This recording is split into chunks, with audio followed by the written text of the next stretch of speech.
WWE for a while? Yeah, I met him one time. When the whole thing with Jericho, right? It was the thing with Jericho. I did the whole thing with Rock. Remember, we did Rock. Oh yeah. And now, is he actually nice to you? Like, did he appreciate you? He hates my brother. Oh, are you serious? He was nice to me. Oh, in real life he hates you? Yeah, he couldn't do nothing in the locker room, but every noon I got to ask him.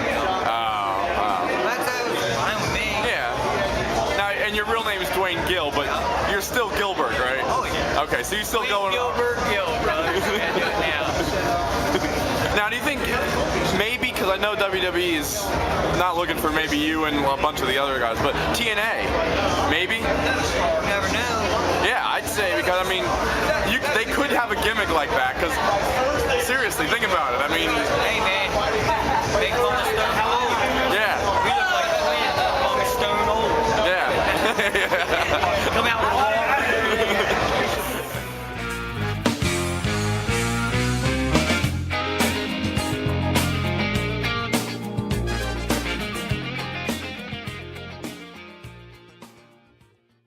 I think this is fake. You can't say that. I can say that. Wrestling's not fake.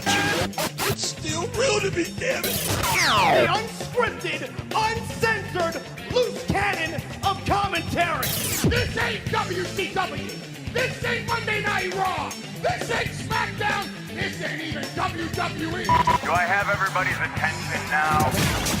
The recognized symbol of excellence in sports entertainment. You're listening to Marks on Commentary.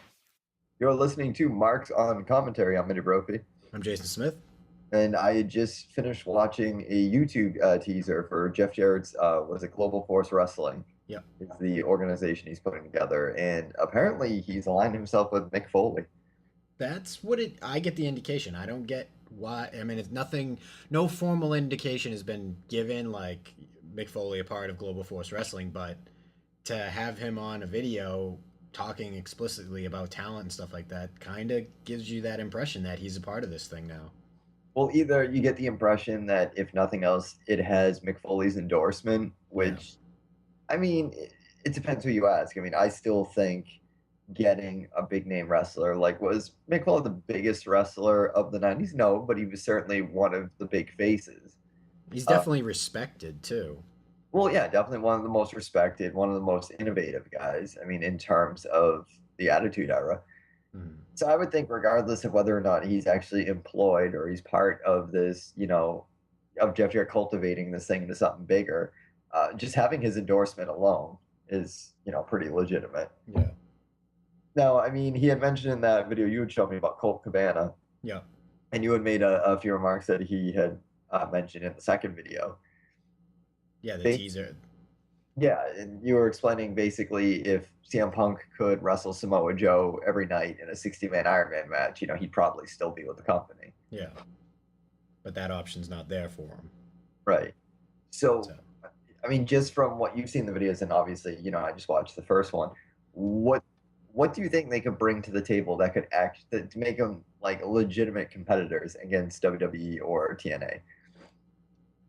I would try to be, I mean, the thing that knocks against like a company like Ring of Honor is production values. They don't have that capability to bring it up to a WWE level or a TNA level.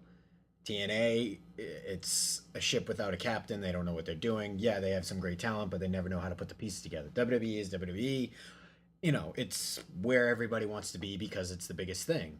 If you could somehow meet somewhere in the middle where you have the greatest collection of legitimate wrestlers and you have quality production value and legitimate storylines, I think that would be ideal. I don't think there's a fan out there that would reject a wrestling company like that. You know what I mean? There's always one thing that you're like, well, this doesn't have that. That's why I don't love it. Everybody just kind of draws to WWE because it's probably the most easily accessible and, you know, they have the bigger names. So, well, I think TNA's undoing, and this is not me knocking, and this is the first because I love to knock on TNA. I think essentially what they're undoing was that they were trying to become WWE. The problem with that was it took WWE a very long time. 30 years. Let's go and say specifically, it took WWE 30 years to become WWE. Yeah. That's not something you're going to accomplish in 30 days. No, exactly. But And there's a standard you can, you know what I mean? Like nobody is gonna pay for an ECW quality in terms of production values wrestling company anymore. So, but there's a level. TNA is a good level of where a company can be presented upon, like the production values, HD cameras, stuff like that. If you can capitalize on that and say, okay, this is the line that we're going to present our product at. Can we achieve WWE? Maybe. We're always shooting for that, but that doesn't matter right now. We're focused on the product in the ring, and that's it. I think in order to compete with those two, let's face it, WWE is a juggernaut. I mean, Yeah. it's going to be really hard to compete with them as essentially the monopoly of wrestling.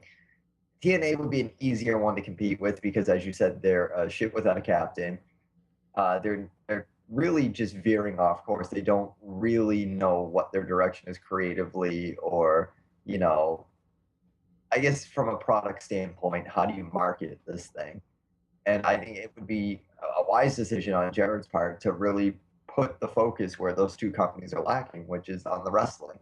Yeah. I think WWE is so much more emphatic about the promotion of a product, whereas I think TNA is way too focused on almost like trying to perpetuate that whole era of the male soap opera, whereas in both cases, you're not seeing enough of the actual wrestling, which is what these two companies are about or should be about, which I don't feel that they are. I mean, I'm definitely with you. I think in terms of going out there and trying to directly compete with WWE is the wrong approach, and I think that's where companies fail from the beginning. Just try it. Just be the alternative. well, I think if you ask me, that's what made the 90s so exciting, was because Ted Turner wasn't out there to compete with Vince McMahon. Ted Turner had enough money that if he really wanted to, he could have destroyed WWF at the time, if he really wanted to. I think why WCW was so much more successful was just that they were the alternative to whatever was going on in the WWF. Mm-hmm. And even with ECW was almost like the weird little brother compared to the two, because it was doing its own thing. I mean, Extreme Championship Wrestling is basically, in my mind at least, I credit ECW for there even being a hardcore division in WWE.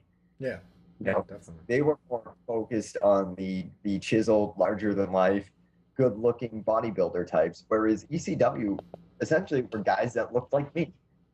Guys in flannel shirts and backwards hats and cut off jorts, and guys that were overweight.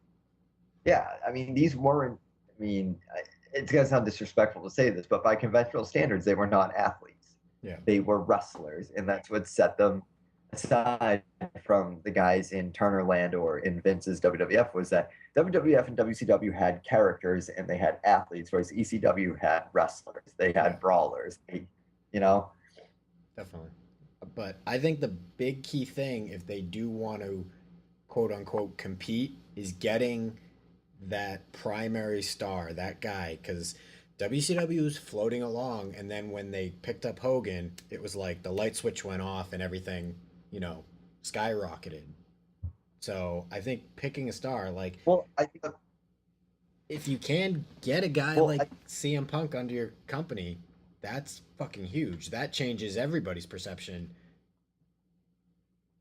Well, I think the other thing too was WCW was able to do with Hogan in just a few short years what WWF couldn't do, which was they turned Hogan into a bad guy, but they turned Hogan into a lucrative bad guy. Yeah.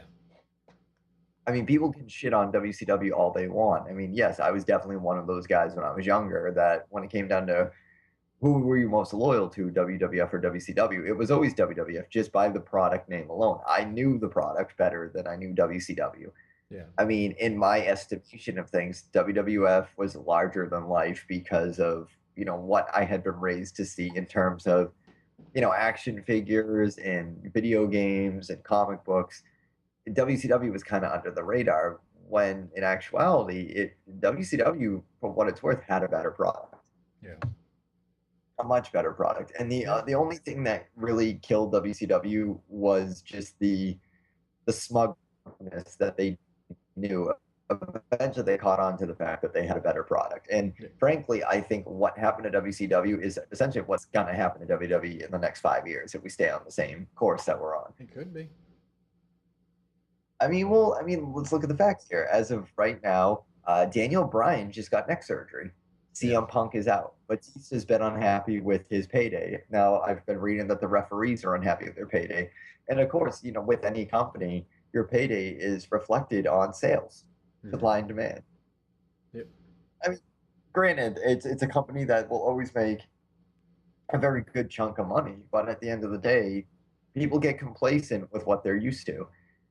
And if certain people are getting a certain pay scale based on, pay-per-views and, how hot the product was in terms of selling tickets and whatever, and now you have CM Punk walk out, and he's not under contract, is what I mean. He has been under contract, and according to a blog one of his friends wrote, he's retired. And then you have a guy like Daniel Bryan, who he's been like, CM Punk leaving was almost the catalyst for him to get hotter and hotter. And I mean, this guy's the worst fucking luck in the world. Not only does Stone Crusher pass away, his Make-A-Wish kid, his father, but he's also got a neck injury, and he just won the WWE World Heavyweight title at Mania just a few months ago. That's tough. Well, it's tough because you and I were already saying, who's our guy now? Like, who's going to be our guy? And, as a fail-safe, we both agree, well, we do have Daniel Bryan. He's a great athlete. I mean, there's not much of a gimmick there, but he's entertaining, definitely, and he's definitely the underdog. Now, I joked on Twitter because it was the only thing I could think to read at the time was, is this officially their oh shit moment? Yeah.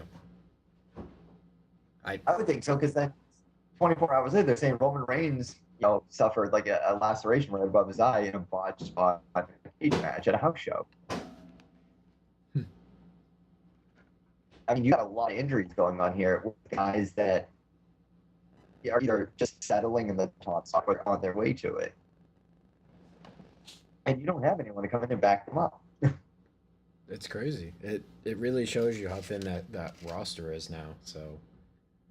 Well, that's why I'm agreeing with you. If Jeff Jarrett were to be able to, tour the country and really cultivate this really impressive roster of like just true, blue blood talents that, can just get in a ring and entertain you, but also be able to tell a story in the ring that's both convincing and, kind of in the spirit of why wrestling's so entertaining, but not in a way that is as hokey as like TNA. Yeah. If Roger Corman were a wrestling promoter, his promotion would be TNA.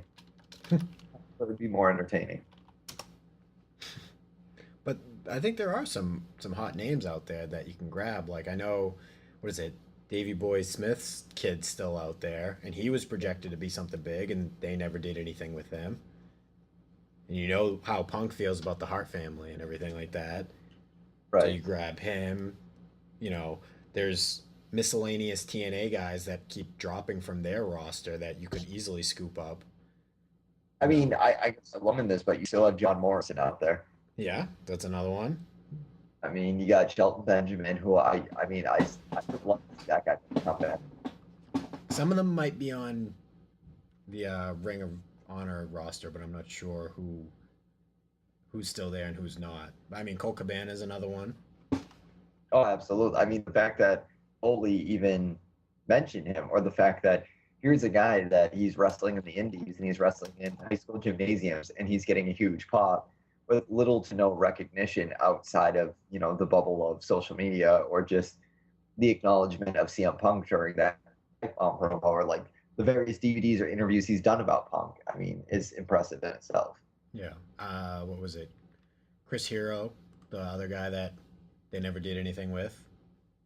He was the big Ring of Honor name. He was Cesaro's partner in Ring of Honor for a long time. Punk's friend that spoke on the DVD.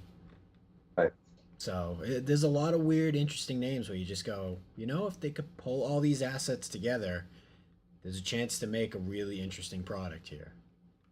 Now, I mean, I do have to ask you, in light of both this and the fact that, Daniel Bryan, your champion, is injured right now, what are your thoughts on the the summer pay-per-views in regard to WWE right now.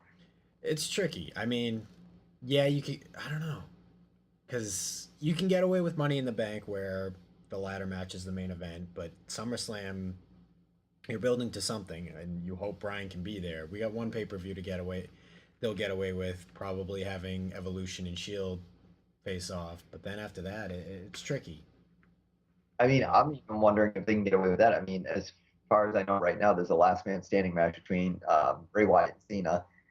I think that has potential, but that feud needs to wind up soon though before it wears itself out. I personally would like to see it.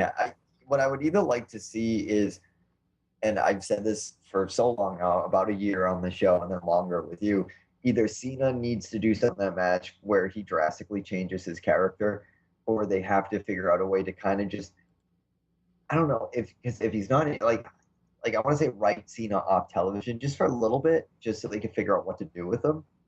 But they can't right now because their roster's so thin. I mean, I don't know. I don't know if I see a thin roster as a great opportunity to go back and work on guys like Ziggler and Barrett, Cesaro obviously, and like Swagger and people like that, or if it's just what I'm worried about is like, oh crap, we're gonna get the John Cena Randy Orton show again. I mean, I don't know, because I know after Payback, Batista, if he's not taking an extended sabbatical, and there were rumors too that there was supposed to be this past Raw, if Daniel Bryan wasn't injured, there was supposed to be a buried alive match at Payback. Obviously, Kane would lose the match, and then he was going to get written off WWE programming for a while. Mm-hmm. I don't know. Who on the current roster, if they do decide to strip Bryan of the title, who ends up getting it? If you ask me, it's going to go back to either Cena or Orton, because right now, as much as I want to see a guy like Wyatt or a guy like Cesaro or a guy like Reigns get it, it's way too soon. Yeah. But I also was going, Batista would be a prime candidate if he was sticking around. I don't know if you want to put it on a guy like Batista, though, or Bautista. But just in terms of making amends to one of your stars that you've kind of pissed off over the past couple months, that would be one reason to do it.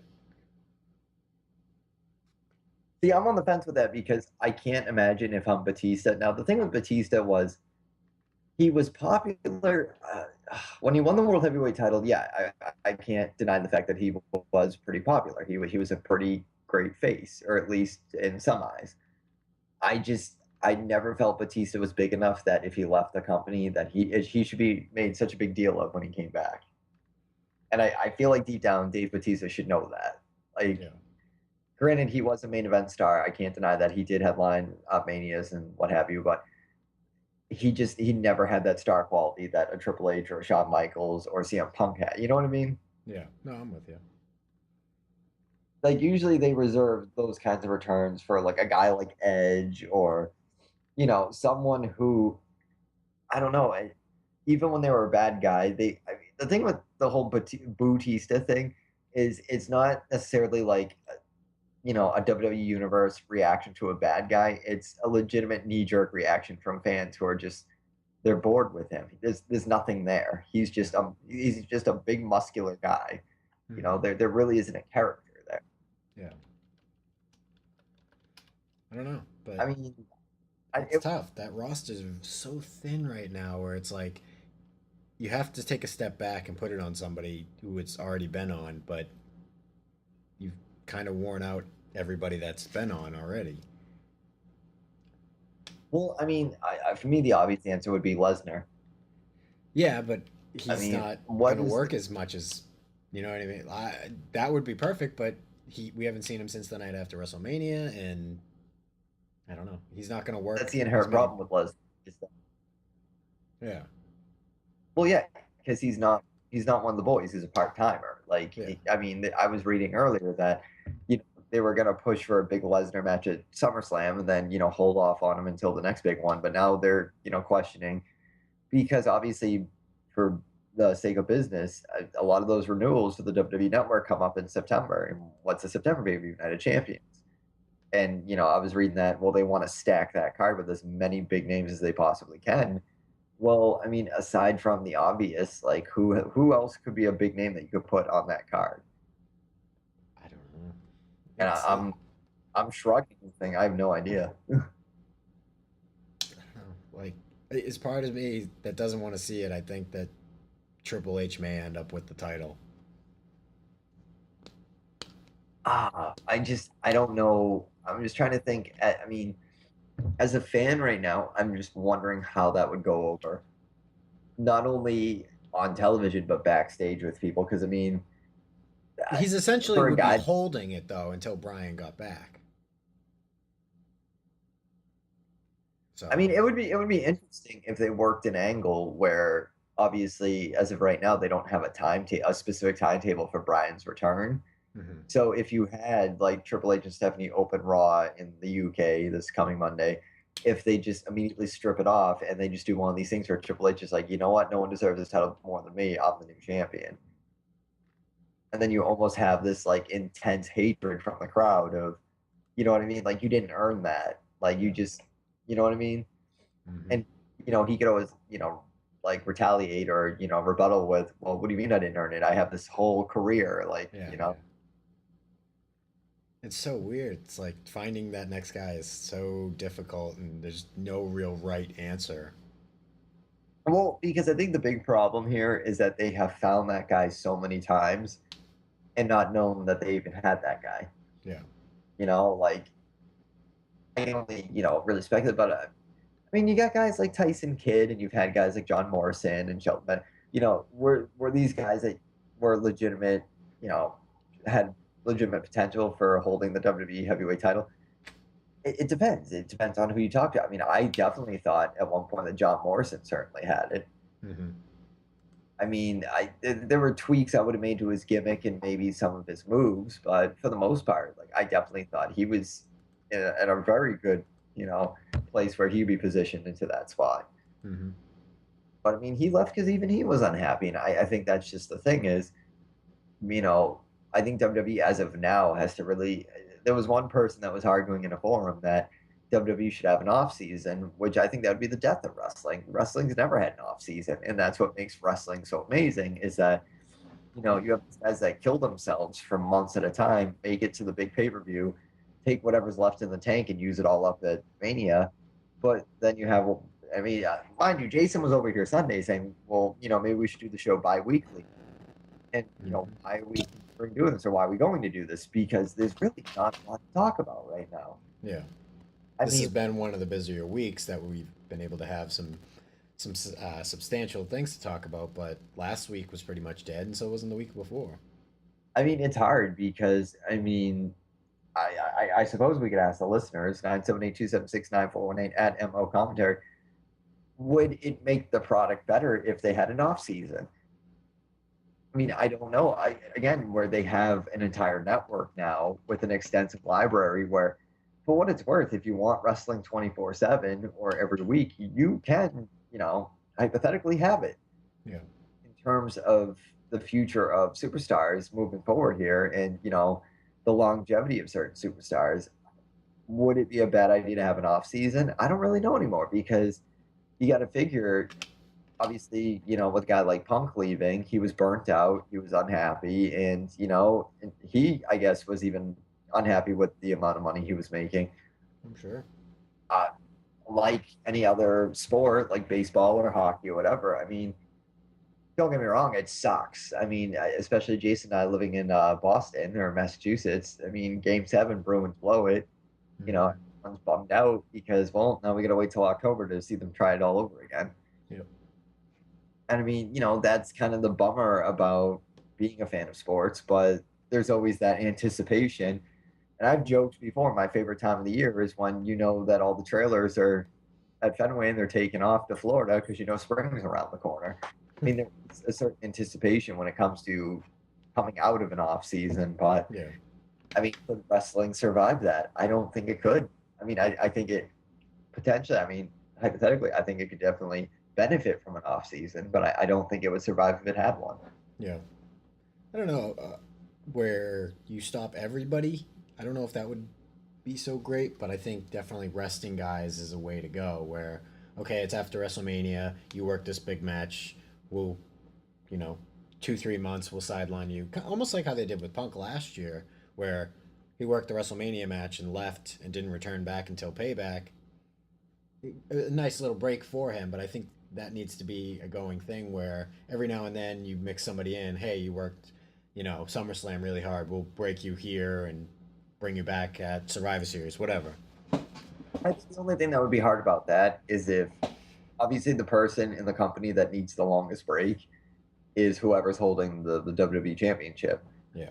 And that's incredibly difficult to do to someone that has a championship. I mean, especially too if they're still in a hot streak and they're legitimately injured and they need to be braked. But at the same time, if they lose that title, and again, it contradicts my point that I say a legitimately good superstar doesn't need the title to define them. But at the same time, more often than not, when someone drops a title or doesn't hold the title, I mean, they do tend to fizzle out in terms of popularity. Yeah. I mean, admittedly, when Stone Cold was no longer the WWF champion, after he dropped it at SummerSlam to Mick Foley, and then Mick Foley dropped it to Triple H, and, Stone Cold didn't hold the title. He worked a few of the pay-per-views, and then he was out with a legitimate neck injury, and he came back, and he was working his way back to the title. I mean, I felt like he was playing second fiddle to The Rock, who at the time was the on and off again WWF champion. Mm-hmm. I mean, again, that's questionable for lots of people because I don't believe a title should make a superstar. Roddy Piper was never the WWF champion, but he was a great superstar. Yeah. But again, it's hard because like a lot of the officials that I've read were worried backstage is if Daniel Bryan's not WWE champion anymore, are people going to root for him again to go after that title? Yeah, because he's the guy. He's the heir to the throne. If Punk showed up tomorrow, people would be just as excited. So I don't know. I don't know though because I mean you do have guys like it seems to me, and I think it's funny because I feel like there's almost a shift going on where when the Shield showed up, everybody was pro Dean Ambrose, and then it shifted to Roman Reigns. I've even, read a few blogs and a few people commenting that no, I think Seth Rollins is the guy to break out of the Shield. Yeah. I mean that's not my top contender to do it, but it's certainly interesting to see where people's loyalty is in terms of who they think is going to be the next guy. yeah, I don't know. It's tough because there are a lot of players like, Cesaro's definitely going to be up there. I think Barrett has a definitely great chance now that he's got his gimmick in line. They seem to be backing him in terms of a push, so there's a lot of guys on that roster that could have potential. But I mean, what would happen, like hypothetically, if Bray Wyatt, arguably the two biggest factions right now in that company are the Wyatt family and the Shield. Mm-hmm. Do you go in favor of a particular superstar in one of your two pop factions, or do you kind of go mid card and say like, all right, Ziggler is a worker, like he's been very outspoken about the fact that he'd do just about anything to get back in the top spot. Mm-hmm. I mean, I don't know because there's definitely guys too that I'm looking at and I'm like, I don't know. I just think it's over and done with. You had your shot, and unfortunately, due to circumstantial things or Del Rio didn't work out. yeah, Del Rio certainly. I don't really see that much. I don't see Del Rio being an active member of the roster for much longer. If you want me, I don't even know how you can save that. He's already talked about or speculated, or people have speculated that he'll be gone once his contract's up, and I think it's sometime this summer. I mean, well, that's the other thing too. Is almost like most radio shows do with the death pool. Do we have a future endeavored pool or a list of people that come summertime? Because I feel like for the most part, a lot of contracts tend to be up towards the end of the summer, if not midsummer. Mm-hmm. I mean, do you have a list of guys in your mind that you're kind of like, you know what, I don't really picture seeing this guy again? I don't know. Like Del Rio's definitely at the top of that list, but it's weird. Like then there's a big drop, below that, like a Brodus Clay. Like, there was all this push to get him to be a heel, and then they never followed through with making him a heel. Oh, I think Brodus Clay from the very get-go was like a total failed experiment. Yeah. I mean, his first appearance, I mean, it was kind of funny. It was one of those things where it went from really aggravating the way every week on Raw, John Laurinaitis was like, "Oh, he's not ready yet. He's not ready yet." And then next thing you know, there's a disco ball with his name on it outside of the locker room. Yeah. It was funny because it was almost like an FU to the internet fans of like, yeah, we could be trolls too.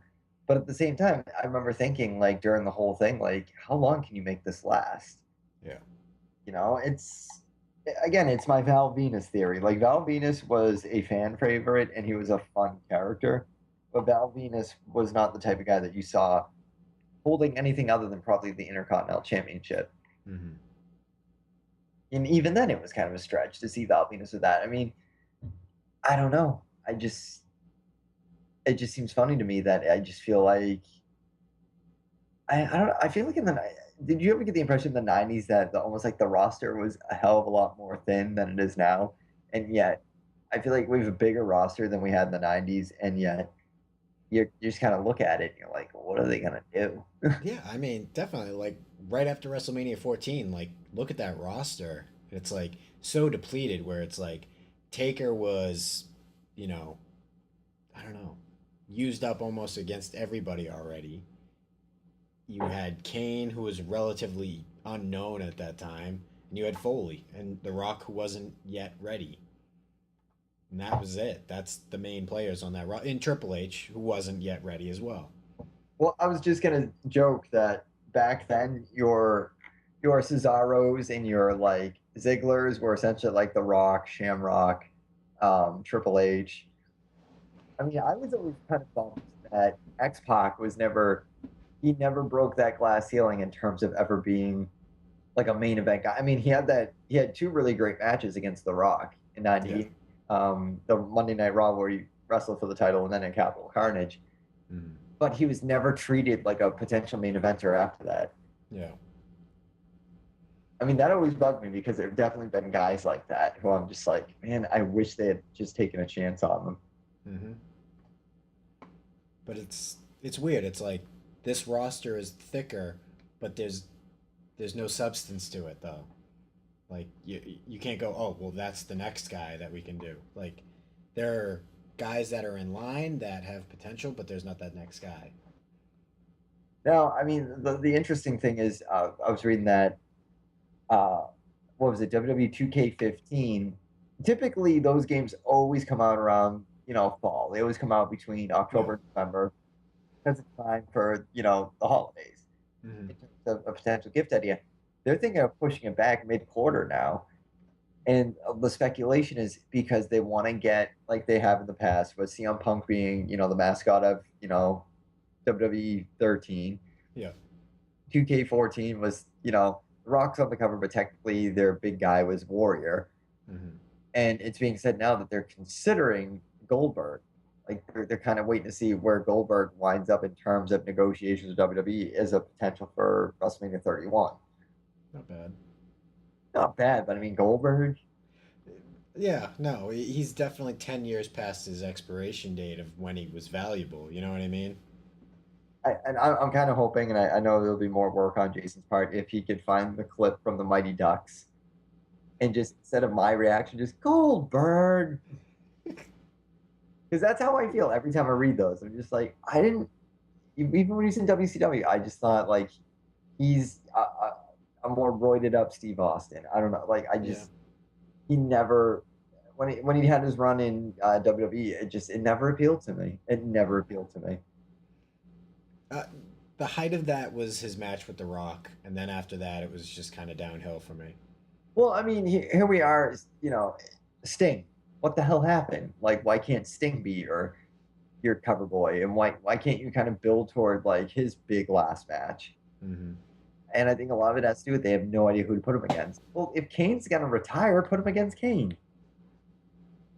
Yeah. Why not? I mean, why hasn't anyone considered a Sting versus Kane match? I don't know. Would you watch any Kane WrestleMania match? Would you be excited? When was the last Kane WrestleMania match you were really excited for? Kane WrestleMania. Oh man, that sucks. I hate you right now. I'm actually thinking about it. I'm like, you know what? I like Kane, but aside from WrestleMania 14, WrestleMania 20. Yeah, that sucks. There's no, with the exception of the 2 matches he had with Taker, there's never been like a Kane match. I'm like, oh my god, I can't wait to see Kane at Mania. Kane and Triple H, maybe, but that's a far cry from anything. The only reason why anyone wanted to see Kane and Triple H at WrestleMania 15, truthfully, was because you had to know deep down that something was going to happen with Triple H in China. Yeah. I think that was all it all boiled down to, was that people knew something was going to happen, for better or for worse. Something was going to culminate there. Mm-hmm. I mean, I still argue that it's a guilty pleasure, because that was one of the very first WWF video cassettes I ever bought with my own money. But in hindsight, that was probably one of the worst WrestleManias I've ever seen.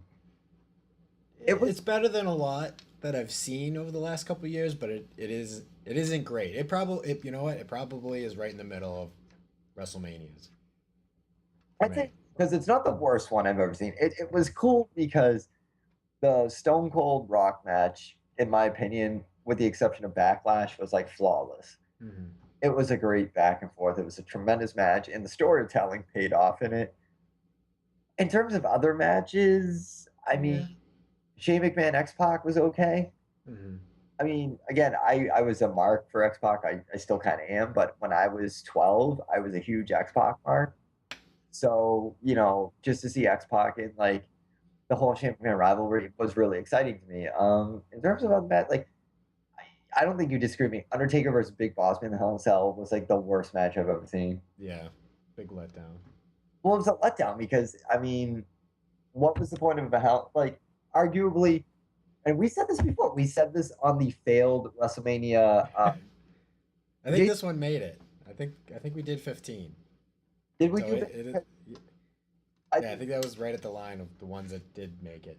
Because I believe we had talked about, you had said it was, we both kind of said it would have made more sense with Shamrock and Taker. And ironically enough, Shamrock did face Taker Backlash. And honestly, that is still one of my favorite matches. Yeah. Just for the finish alone in that match, that was a fantastic match. Mm-hmm.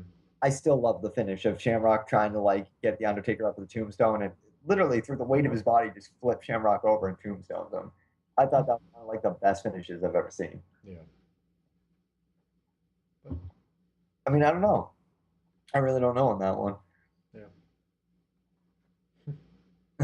I don't know. I'm looking for anything else to talk about because it's been a light week.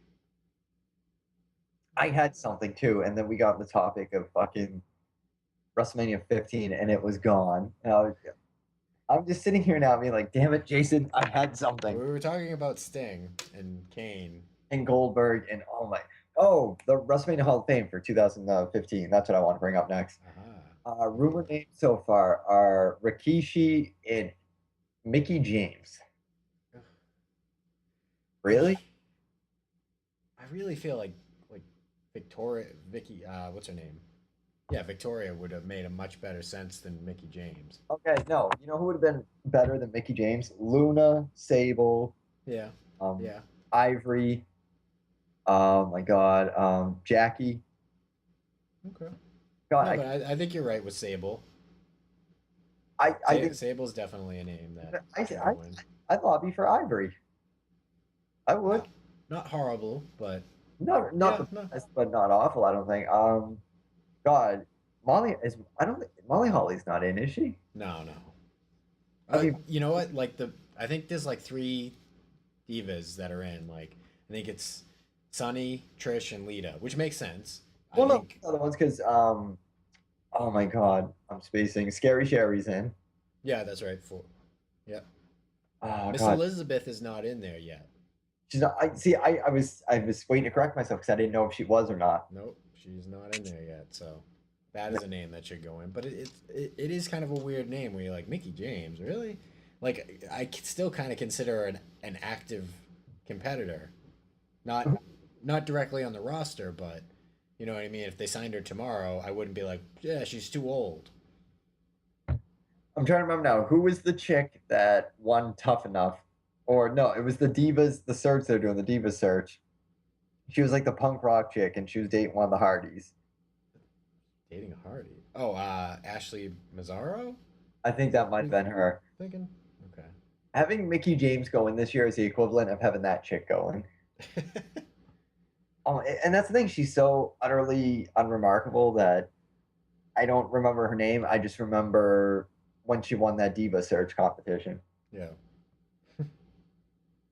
But yeah, like, why would you not like a Luna?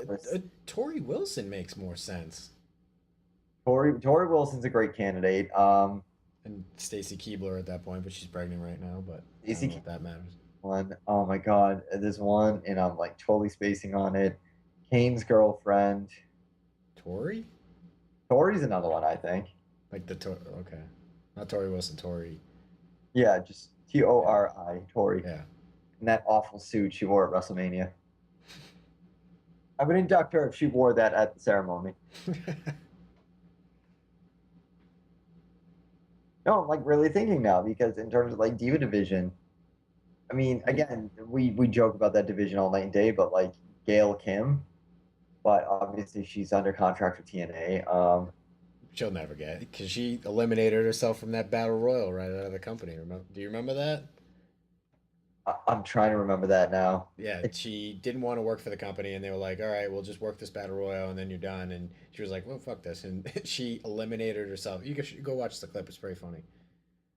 I might have to look that up now. Just remember, they were also saying too that this year's Hall of Fame could be very WCW centric. I don't know why DDP's not in yet. Yeah, Goldberg's a name. Kevin Nash and the NWO. Speaking of DDP, actually, he's going to be in Boston at the Heinz Convention Center soon. Interesting. I actually saw that ad this morning. It was funny. I rolled over in bed and I was watching the Today Show and I heard his music and I heard his voice. I'm like, what the hell? And I rolled over and there was an ad. He was going to be at the Heinz Convention Center. I don't know if it's like kind of like a TED convention type thing where he's going to be talking about yoga or what, but he's going to be in town soon. So if anyone lives in the Massachusetts area of Jason, I have no clue how to get there or when it is. I'm sure Jason will research it, but we don't get there. If anyone gets to see DDP live, I'm kind of curious what he's doing in town. Yeah. But I mean, once again, the lack of gusto in WWE programming right now has me wondering again, what are they going to do with Money in the Bank? The ladder match will be the main event. Probably. I mean, but then who's going to win your ladder match? I guess is the next big question. Well, it's weird. Like, I feel comfortable with any of the names that were like, oh, Wyatt, Reigns, Rollins, any of the members of Shield, you know, whether it's Cesaro, whether it's Barrett. I feel fine with them getting the briefcase and letting that cultivate for a couple months till you get to that point where you're like, okay, now we can challenge for the title. Yeah. But well, here's a good Marks and Commentary audience friendly question, and maybe Jason, you can tweet this at MO Commentary. You know, maybe we can get listener. I mean, just tweets that we can kind of, you know, rip off of on the next show or whatever. Yeah. But I don't know, like potential Money in the Bank winners. You know, big. I'm trying to think here of who the hell. Big matches for the next couple pay-per-views since you'll be riding without Bryan essentially. What do you do with SummerSlam? Because I'm really fixated on Bray Wyatt right now. Like I see so much in that guy, and I'm just. Well, I mean, things. I guess this is what I was getting at before I had a total brain fart a few seconds ago. Big moments that you would love to see in 2014 to kind of wrap up the year. Mm-hmm. Number one with a bullet, Undertaker's retirement speech. Okay. There's no closure. Have you noticed that there's been no closure with the finish to that match? I don't know if there will be. And I don't know if that means that we're getting another Taker match. I think it is a legitimate, let's wait and see how Taker is come January next year. Well, okay, so that was the question I wanted to ask. It was 978-276-9418 at MO Commentary. What big moment are you still waiting for in 2014? And for me, it's a lack of closure in the company. Mm-hmm. And it's a lack of closure to very specific things, CM Punk and Undertaker. What the fuck? Like, and you read the blog we were talking about. CM Punk's friend wrote that whole blog about, you know, feeling sorry for her friend who's famous. And I'm sitting there and I get it. I do. But at the same time, like, I'm a fan. I've bought the merchandise. I've watched the DVDs. I've watched. Where's the goodbye? You know what I mean? Where's the confirmation that it's over? And again, we joked before that one of our tweeters was like, "Man, you guys sound like an ex having trouble getting over like a girlfriend." But it sucks because, it's closure point. And again, I'm actually more upset over the fact that Taker never addressed the WWE Universe following his loss. Yeah. I do feel like Heyman going out there every day squawking about my client winning or beating the streak and everything like that, that's setting it up for an easy Undertaker comeback. What if Undertaker and Brock headline SummerSlam this year? I mean, in my mind, I could be wrong. That's so far from the realm of reality, but, you could be right. The lack of closure could, and that's the mark in me trying to almost justify, the post WrestleMania depression of like, I didn't get the closure I wanted. Like, that's the thing about wrestling. Wrestling should and has always come, full circle with closure. And I didn't get it with Undertaker, and I didn't get it with CM Punk. Like, when is anyone going to address the skeletons in the closet or the elephant room, which is you got these two guys who their careers are pretty much over, but who's going to be the first to admit, yeah, my career is over? Yeah. I don't know if you'd heard this news too that came out. I guess HBK was on Jim Ross's podcast earlier this week, and I guess he was there around backstage, and the decision to let Brock go over in the Taker match happened, I think they said within like 4 hours of the event. So I heard that being teased, and they said they were going to have this huge surprise announcement. I know HBK had said he had texted Taker, and Taker had said something like, "Oh, I plan to, sue, whoever was driving that bus that hit me or something." But essentially, that Michaels had said to Taker, like, he wanted to do some hunting stuff with him and whatever, and that there's actually like a really strong relationship there, and that I think Austin had even asked Taker too. I had read that Austin had asked Taker, like, "Hey, you mind doing the podcast?" Taker was like, "Yeah, absolutely, sure." Which I thought was kind of strange, considering that Taker's been so careful of protecting that character for so long, that he would agree to do something like that. And maybe he is done. Maybe, I don't know. Or maybe it's just on TV, Undertaker is different from character outside of, you know what I mean? Maybe the two don't necessarily meet. I mean, I'm just curious too, because if Undertaker again, not to recycle certain conversations we've had, but if Undertaker were to give a retirement speech, does he give it as Mark Calloway or does he give it as The Undertaker? I think he'd have to give it as The Undertaker. Yeah. Which, I mean, there's a lack of closure even in that, because when you want to say goodbye to someone, you don't want them to do it through a character. You want to do through the person playing the character. Yeah. I mean, I don't know. It's definitely interesting. And I mean, another scenario I was contemplating with this lack of a roster is there a chance that Y2J could come back? I mean, his third book isn't coming out until I believe October. It's so weird. I was thinking the same thing too. Like, there's a guy you can immediately plug in. And I know that they said WrestleMania wasn't a good pick for him this year because in terms of timing, because Chris Jericho is one of the few guys that, like The Rock, he does so many things outside of that company and that business that it's not like a cop-out. Like, Jericho keeps himself busy. Yeah. And I think a lot of it has to do with the fact that wrestlers, I can't say personally because I'm not a wrestler, but you make a pretty good chunk of change in that business. But, I mean, let's face it, things are more expensive now, Mm-hmm. So, I mean, to have other kind of viable alternatives to the profession of wrestling, like Jericho with Fozzy and with his writing and stuff like that. He keeps himself really busy, and he's got a podcast now or a radio show. Yeah. So it didn't seem like a Jericho was flipping the middle finger to the company or to the fans, being like, "Nope, not interested." I think it was more or less like, "Oh, I would love to. Anytime you need me, I'm just kind of busy right now." Yeah.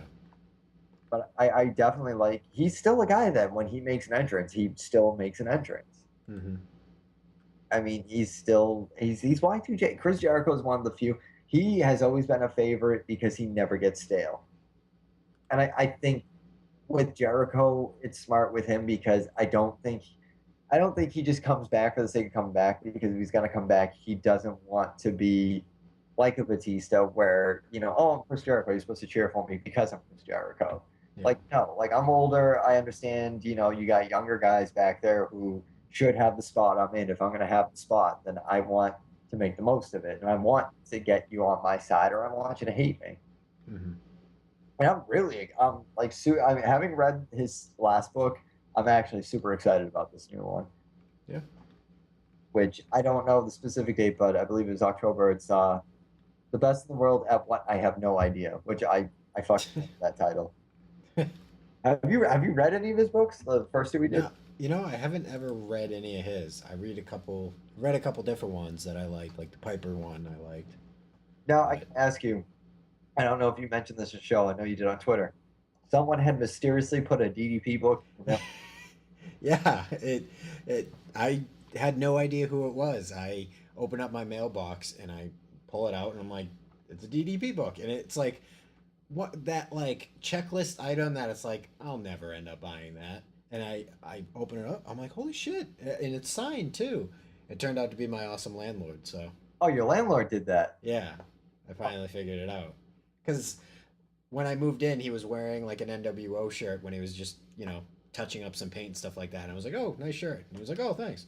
And that was it, like in terms of a wrestling relationship. And granted, it was a couple days after WrestleMania, so maybe he heard, because we had the volume up pretty loud, and maybe he heard it. I don't know. Now, I do have to ask a very personal question now, because I believe I saw your landlord when we were leaving the WrestleMania party. Is he a pretty young guy? Yeah, he's a pretty young guy. Okay, I was just making, because I'm like, for those of you who have never been to Jason's house, Jason, which is everybody. It's like an in-law apartment in this really huge. I remember when I was driving up with Nina, it was like, that's Jason's house, because it's like a castle. It's like this really nice house, and Jason, doesn't often talk about his landlord for good reason, namely because he doesn't know his landlord that well. But I don't know his landlord, so I just kind of pictured like a Jason landlord being like a 50 or 60-year-old guy, and I'm leaving the party, and he looked like he was in his 30s, and I'm like, I hate you. You have this big magical palace, and you look like you're only like 10 years older than me. That's pretty cool, though. And the little finds like that, I think, are really cool. Yeah, he's a cool guy. So. Well, the mystery solved. Jason's landlord is secretly a Mark. Yep. Good guy. Did you ever find out where he got that? I'm curious now if DDP signed it, if that's like something he stood in line for and was like, I'm going to be DDP. I only asked him through text messages, so I didn't really get into where he got and stuff like that. But I would imagine it was like a online buy, because I remember looking for it for myself like way back in like 2000. I was like, I can't find this anywhere. It's okay, Jason, because if I get my book ever published, I will sign it for you personally. Thank you. Will you leave it in my mailbox? Well, now I have to be more creative. Now I have to leave it like under the hood of your car or something. The hood of my car. When Jason, what fell in my engine and destroyed it? When Jason's car stops working, then he'll just, it's like, oh my God, what was it, Tommy Boy, when he opens up the trunk and the fucking like oil can just sticking out. Can't just be a copy of my book. What'd you do? Oh my God, absolutely. So, I won't lie to you. I'm slightly let down by the fact that I thought we had a secret Marks on Commentary listener out there that was stalking the two of us. Yeah, it was kind of puzzling because I'm like, who even knows I live here? The only, it sucks because, I was like, oh man, Jason's having books left for him. The only person that leaves me gifts is Jason when he shows up in my apartment for like 5 seconds. Which I brought you a t-shirt, which is awesome. Yes, I actually was photographed in that shirt when I was at my thrift store job the other day. I saw that. Nice. Looks good. I was going to actually tag that Marks and Commentary. I still owe Jason $10. This is recorded proof that I still owe Jason $10. Eddie, do not forget to pay Jason his $10. Whenever you get the chance. I'm hosting this podcast with Jason, and we have yet to gain any advertisers or anything like that, or non-landlords leaving books in our mailboxes, which proves the fact that we're still both very poor, or at least I'm poor. And we have weddings to plan for, which makes us even poorer. Oh God, it does. It really does. What happens when Eddie stresses about this? He talks to Michael Sears, and then he admits that he's 15 years old, and he thinks, I just poured my heart out to people thinking he was 40. So, no two MO commentary followers. Michael Sears, lovely kid, very nice, easy to talk to. Yeah, don't talk to him, expect him to have answers, because he's only 15. On that note, sir, do we have any tweets this week? We don't. That's makes our lives easier. I know. Tweet us next time and we'll answer your questions. Well, the show is as far as, I mean, once it picks up, we'll go back to a week-by-week basis. But I think as of now, we're going to do it every 2 weeks. Yeah, just until things pick up, and we can break from our own logic there. And if something comes up that we want to talk about, of course we can. So. Well, I believe for this week, I'm Eddie Brophy. I'm Jason Smith. We are Marks on Commentary. We will see you in 2 weeks. And if you got anything you want to vent about, anything you want to, chime in on, 978-276-9418, or you could tweet us at MO Commentary. Yeah, I'm sure we'll pop up on Twitter every now and then during Monday Night Raws and stuff like that as well. So, On that note, we will talk to you next time.